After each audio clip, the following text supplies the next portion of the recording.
Hi guys, what is going on and welcome to today's and this week's weekly Outlook video.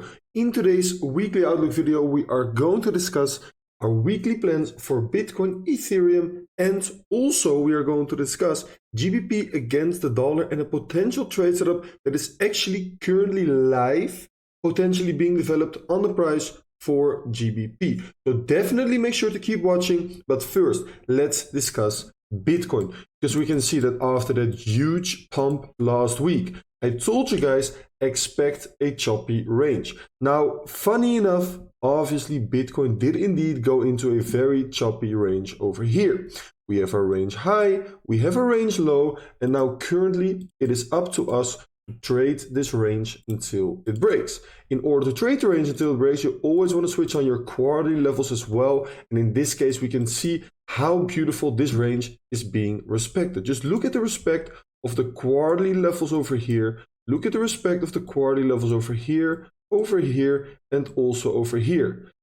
Don't forget to look at the mid-range, because also the mid-range is being respected in a beautiful, beautiful way. Now, important is with ranges is that you want to get in on the move on the extremes of the range. And currently the extremes of the range, which is around this area over here and around this area over here, are looking quite interesting. And why is that? It is because we haven't seen a sweep of either the range high yet, and we also haven't seen a sweep of the range low yet, which means that we can potentially anticipate a deviation of the range low or a deviation of the range high and trade the move towards the other side of the range. Because right now the drawn liquidity is either at the range high and also at the range low, right? Because both of them are unswept. Now, if we start to get a move above the range high and take out the liquidity that is resting above it, and we deviate back inside of the range,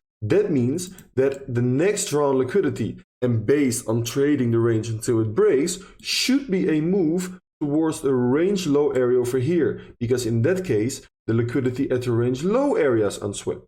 If we first get a move towards the range low and we start deviating beneath the range low and we reclaim the range low over here, then the next move obviously should be an expansion towards the mid-range, but eventually towards the range high, since in that case the liquidity is resting above the range high because we haven't seen a sweep or deviation of the range high yet. And this is the way that you should trade a range. Now, how can we use the quarterly levels and especially the mid-range in our advantage to compound profits?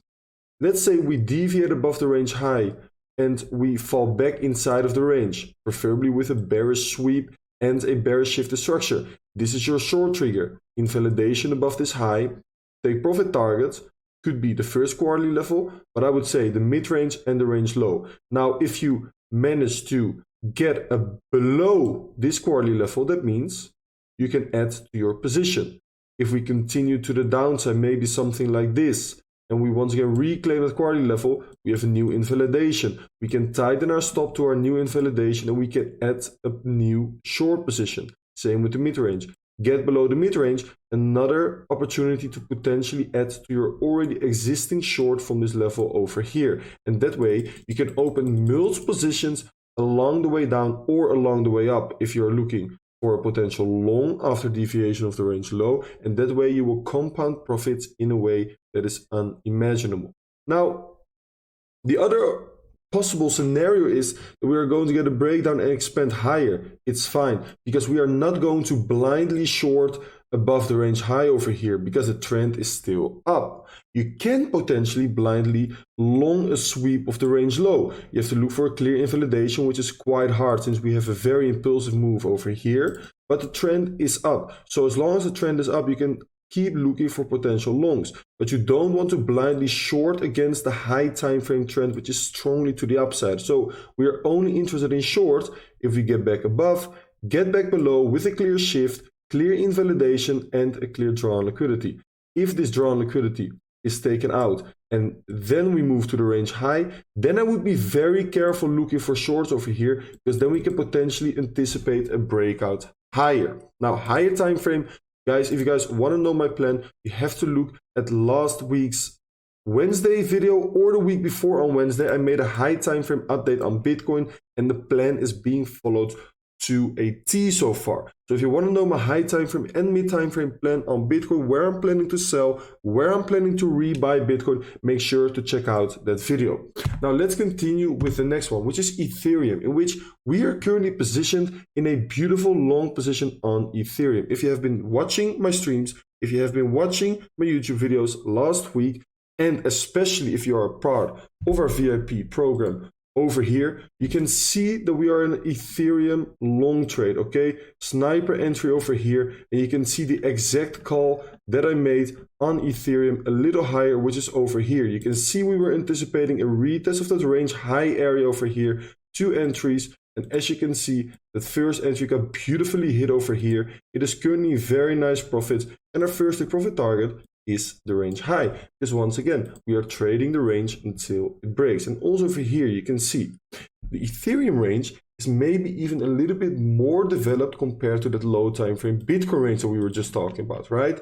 Because in which Bitcoin hasn't swept the range high or the range low yet, we can see Ethereum saw a sweep and deviation of the range high, then we got that move to the range low. Look how we rejected the mid range, got a move beneath the range low, deviated beneath the range low. That's where we anticipated our entry.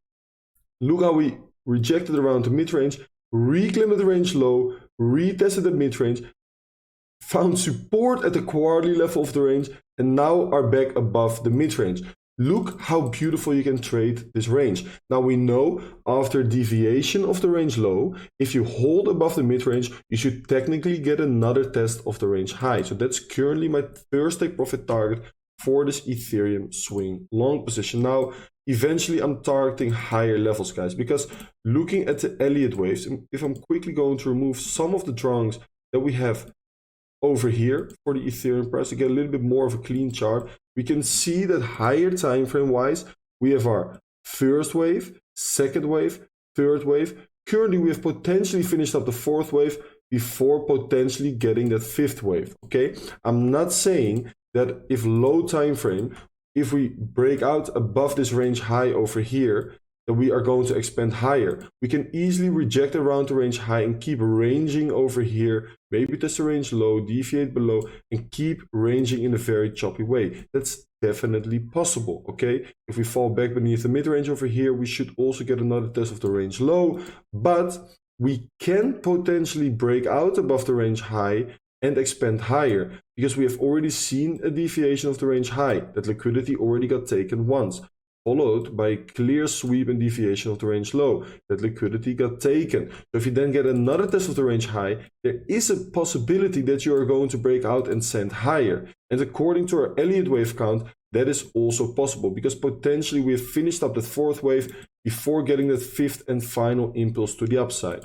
Now, our targets for that fifth wave are very clear as well. Also higher time frame, Ethereum is simply trading in a very clean range over here, and our target should be that range high liquidity above this high. And also if we zoom in a little bit more, we can see that we have a beautiful liquidity buildup over here that we also haven't taken out yet on the Ethereum price. And look how we reclaimed this important quarterly level over here, and look where we are bouncing from to the dollar accuracy today. Indeed, that high time frame quarterly level, and that is exactly where we are bouncing from today. That is exactly where this current impulse is starting, and that is another example of how strong range trading can potentially be.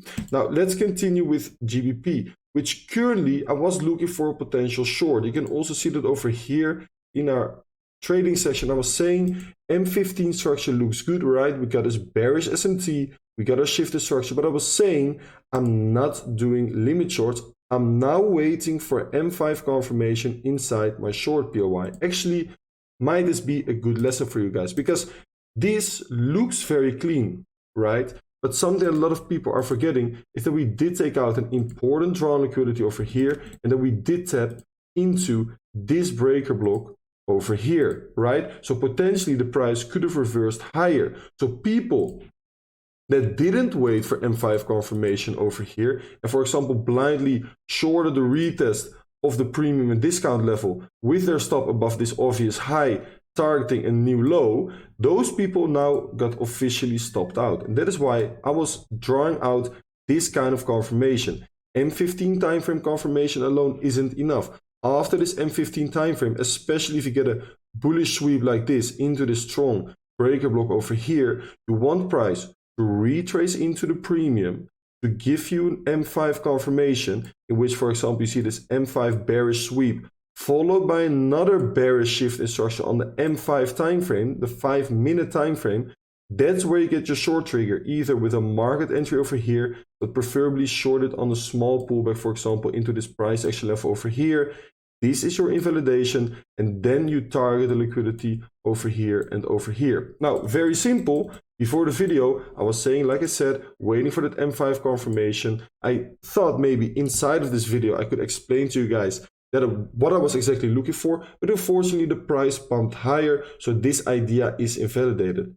Lucky for us, we waited for M5 confirmation. I think a lot of people blindly shorted this retrace, guys, but I was already a little careful because I saw this liquidity sweep, I saw this step into this breaker, so that is where you want to be a little careful.